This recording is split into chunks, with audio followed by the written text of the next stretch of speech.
ба лаҳзаҳои ҷолиби ин бозӣ таваҷҷӯҳ мекунем. Саркарда аз қисми аввал бояд гуфт дар ҳамин бозӣ нарасидани Амадони Камолов дар ҳайати мунтахаби ҷавонони кишварамон эҳсос мешуд. Ин футболбоз агар мебуд дар канор бо ҳамон гузаришҳои худ, бо дриблингҳои худ метавонист чандин вазъияти хавфнокро ба вуҷуд орад. Як бора бо се ҳамлагар ҳайати мо бозиро шурӯъ кард. ҳам Ислом Зоиров, Шаҳром Самиев ва Рустам Соиров дар ҳайати аввалия буданд, вале яке аз онҳо ба навбат ба хатти ним муҳофиза гузашта ба ҳамдастаҳои дигарашон кӯмак мекарданд.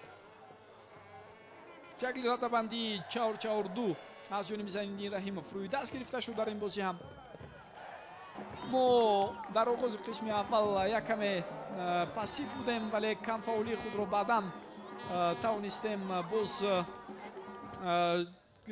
бартараф намуда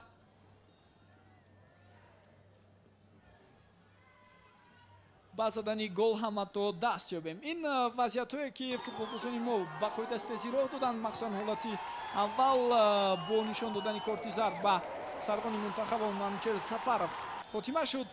баъдан дар дақиқаи дуюми иловагии довари марказ Манучер боз як қоида вайронкунии дигарро сомон дод ва аз ҳамин сабаб довари марказ ба ӯ баргаи дуюми зардро нишон дода аз майдон хориҷ кард. футболбозони эронӣ ҳам имкониятҳои хуб доштанд. аз ҷумла футболбозе ки таҳти рақами 7 бозӣ кард, Маҳдии Раҳимободӣ, метавон гуфт ӯ аз ҷумлаи беҳтарин футболбозон дар дидори ниҳоӣ аст. ба ҳар ҳол дар ҳайати мунтахаби Эрон беҳтарин футболбози дидори ниҳоӣ маҳз ӯ буд. чӣ гуна дар бозёфти тӯб муваффақ буд ва зарбаҳоро ҷониби дарвозаи рақиб иҷро мекард ва ҳам худ барои ҳамдастаҳояш вазъиятҳои хавфнок ба вуҷуд меовард.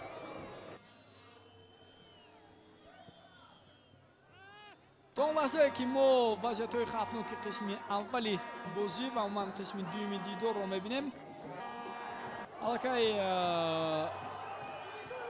саҳнаи маросими ҷоизасупорӣ омода мешавад ва ин имконияте ки футболбозони мо доштанд онро бо гол ҷамъбаст карданд. Рустам Соиров голи чоруми худро ба ҳадаф мерасонад ва ҳамин тавр ӯ нишонзани беҳтарини ин мусобиқа шуд. дар ҳисоби ӯ 4 гол аст. Шаҳром Самиев аз ҳайати мунтахаби ҷавонони мо ва Ориё Барзгар аз ҳайати ҷавонони Эрон бо 3 голӣ дар зинаҳои баъдӣ қарор гирифтанд.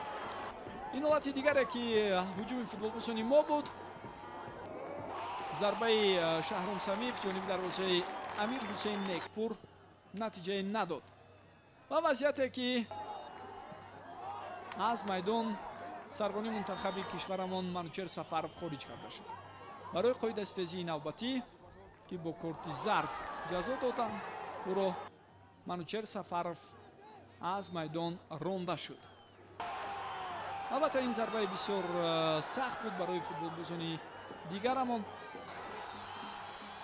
вале онҳо тоб оварда тавонистанд ва танаффус ҳам айни муддао буд. ситоди мураббиён таҳти роҳбарии Зайниддин Раҳимов дастуру супоришҳо доданд, аз нигоҳи рӯҳиёбӣ албатта футболбозони худро омода карданд ва аз нигоҳи тактикӣ боз ниммуҳофизатгар ва ҳамлагарро ба хатти дифоъ гузарониданд то ин ки 5 нафар дар хатти дифоъ бозӣ кунанд ба 5-3-1 тағйир ёфт шакли ҷойгиришаи футболбозони мо дар қисми дуюм. танҳо Рустам Соиров дар қисми пеш бозӣ мекард ва фаъолона ба ҳуҷумҳо пайваст мешуд, аммо имкониятҳо барои ӯ ҳам набуданд, чаро ки Эрон то замоне ки ҳисобро баробар накард барои мо шонси ба акси ҳуҷум фирор карданро нагузошт.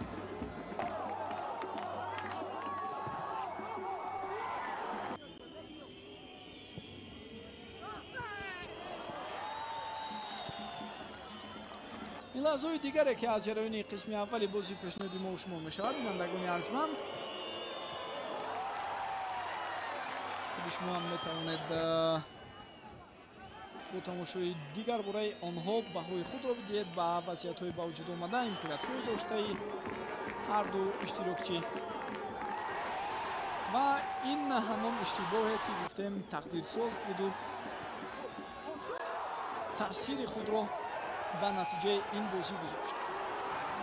ҷонибек шариф ҳангоми қабул ба кор карди ту дар хати дифои марказии ҷаримагоҳ ки қарор дошт иштибоҳ кард ва маҳдӣ раҳимободӣ пас аз бозёфти туп бо зарбаи дақиқ тубро ба дарвозаи шоҳрух қирғизбоев ҷо. ҳисоб 1-1 шуд. Футболбозони мо ба ҳуҷум гузаштанд баҳри расидан ба пирӯзӣ. охирин вазъияти хавфнок буд ва бо ҳамин дидор байни ин ду даста бо ҳисоби мусовии 1-1 ҷамъ баст шуд.